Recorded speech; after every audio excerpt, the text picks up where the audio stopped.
গল্প কবিতা পাঠে সকলকে স্বাগত জানিয়ে শুরু করছি আজকের গল্প রামের সুমতি।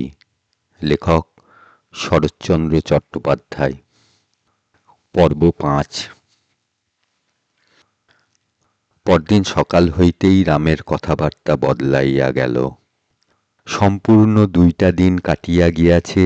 বৌদিদি ডাকে নাই, বকে নাই, খাইতে দেয় নাই, এরকম সে তাহার জ্ঞানে দেখে নাই। আজ সে বাস্তবিক ভয় পাইয়াছিল। প্রথমটা রান্নাঘরের দাওয়ায় বসিয়া সে নানারূপ উল্টা পাল্টা জবাবদিহি করিল। একবার বলিল বেড়াল মারিতে পেয়ারা ছুঁড়িয়াছিল, একবার বলিল হাত ফসকাইয়া পড়িয়া গিয়া বৌদির কপালে লাগিয়াছিল, একবার বলিল কাঁচা পেয়ারা ছুঁড়িয়া ফেলিয়া দিতেছিল। তারপর একবার বলিল কাহাকেও সে গাল দেয় নাই, একবার বলিল গোবিন্দকে দিয়াছিল, একবার বলিল ভোলাকে দিয়াছিল।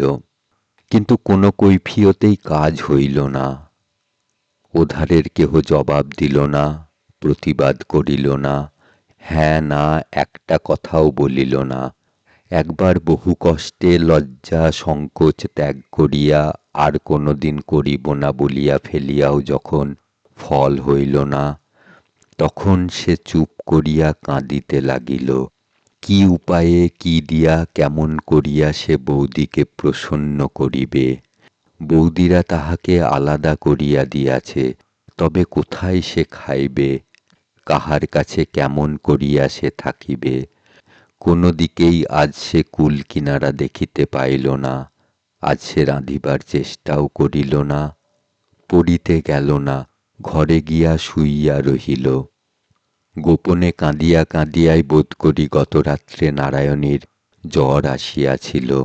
দুপুরবেলা দিগম্বরী এক বাটি দুধ আনিয়া বলিলেন খেতেই হবে, না খেয়ে কি মরবি। নারায়ণী প্রতিবাদ না করিয়া দুধের বাটি হাতে লইয়া কতকটা খাইয়া বাটিটা নামাইয়া রাখিয়া পাশ ফিরিয়া শুইলেন। তাহার না না করিয়া কথা কাটাকাটি করিতে ঘৃণা বোধ হইল। রাত্রি তখন ৯টা বাজিয়া গিয়াছে।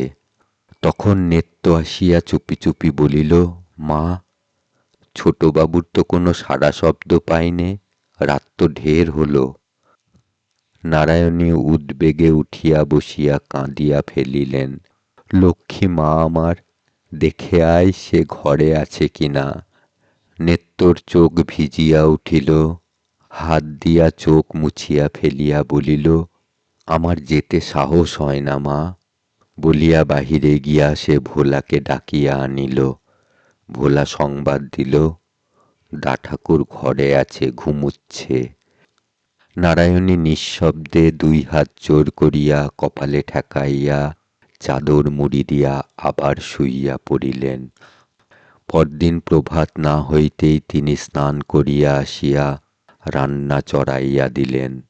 রান্না যখন প্রায় অর্ধেক অগ্রসর হইয়াছে, তখন দিগম্বরী গাত্রোত্থান করিয়া ব্যাপার দেখিয়া আশ্চর্য হইয়া গেলেন। কর্কশ স্বরে প্রশ্ন করিলেন, তোর না জ্বর নারানী, তুই না ৩ দিন খাসনি? ভোরবেলা উঠে স্নান করে এসে এসব কি হচ্ছে জিজ্ঞেস করি। নারায়ণী স্বাভাবিক মৃদুকণ্ঠে বলিলেন, রাঁধছি দেখতে তো পাচ্ছ। তা তো পাচ্ছি, কিন্তু কেন কেন শুনি, তুই কি আমার হাতে খাবিনি? নারায়ণী জবাব দিলেন না, কাজ করিতে লাগিলেন।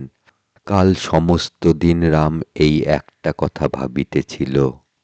বৌদিদির না জানি কত লাগিয়াছে।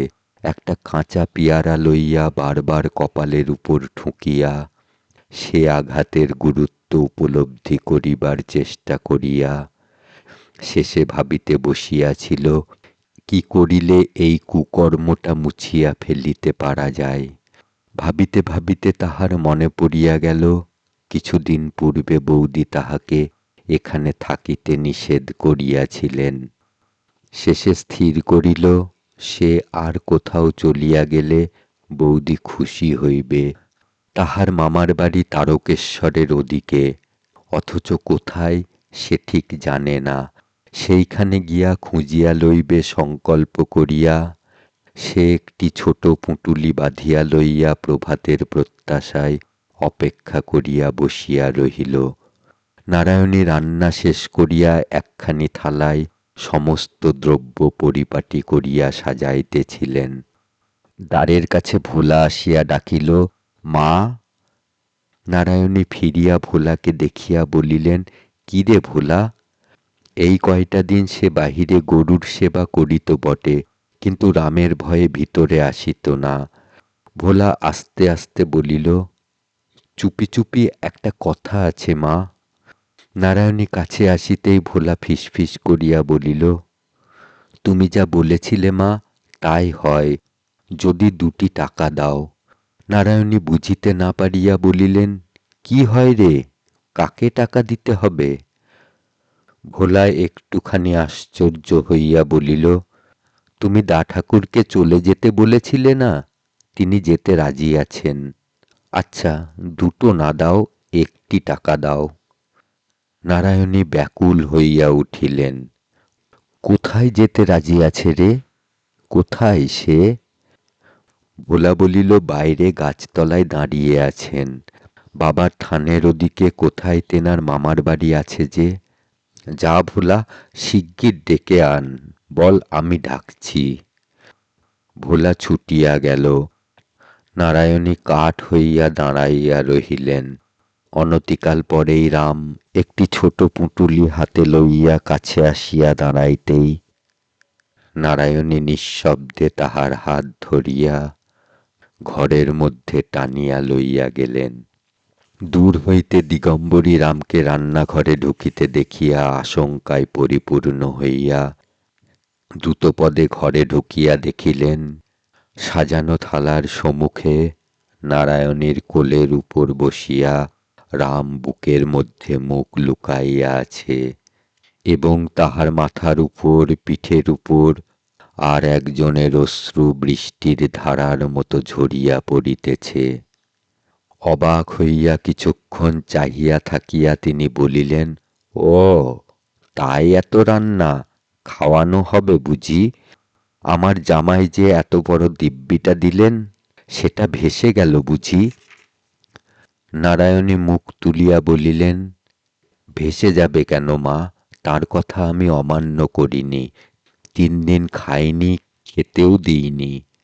দিগম্বরী তীক্ষ্ণভাবে বলিলেন, এই বুঝি অমান্য করিসনি? তবে এ কি হচ্ছে?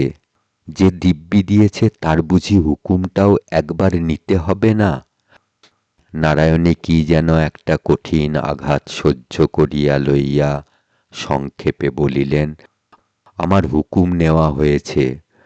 দিগম্বরী বিশ্বাস করিলেন না, অধিকতর ক্রুদ্ধ হইয়া বলিলেন, আমি কচি খুকি নয় নারানী, হুকুম নিলি আর আমি জানতেও পারলুম না। এবার নারায়ণীর আর সহ্য হইল না, তিনিও কঠিন হইয়া বলিলেন, তুমি কি জানবে মা, কার কাছে কখন আমি হুকুম পেয়েছি? মা, যার মুখ আছে সেই দিব্যি দিতে পারে, কিন্তু বলিয়া তিনি গভীর স্নেহে রামের লজ্জিত মুখ জোর করিয়া বুকের ভিতর হইতে তুলিয়া ধরিয়া তাহার ললাটে চুম্বন করিয়া বলিলেন, কিন্তু যাকে বুকে করে এতটুকুকে বড় করে তুলতে হয়, সেই জানে হুকুম কোথা দিয়ে কেমন করে আসে। তোমাকে ভাবতে হবে না মা, এখন একটু সামনে থেকে যাও, 2টো খাইয়ে দিই।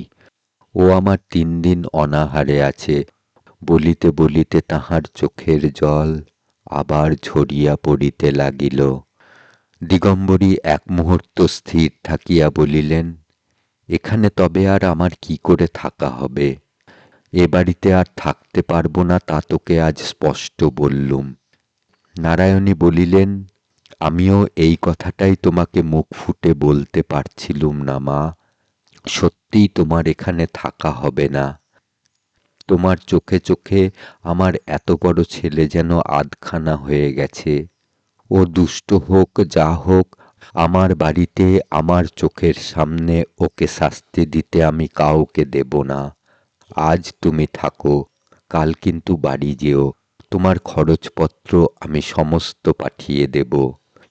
কিন্তু এখানে তোমার আর থাকা হবে না। দিগম্বরী কাঠ হইয়া গিয়া কিছুক্ষণ পরে ধীরে ধীরে বাহির হইয়া গেলেন। রাম বুকের ভিতর হইতে আস্তে আস্তে বলিল, না বৌদি, উনি থাকুন। আমি ভালো হয়েছি, আমার সুমতি হয়েছে, আর একটিবার তুমি দেখো। নারায়ণী আর একবার তাহার মুখ তুলিয়া ধরিয়া ললাটে ওষ্ঠাধর স্পর্শ করিয়া চোখের জলের ভিতর দিয়া মৃদু হাসিয়া বলিলেন, তুই এখন ভাত খা।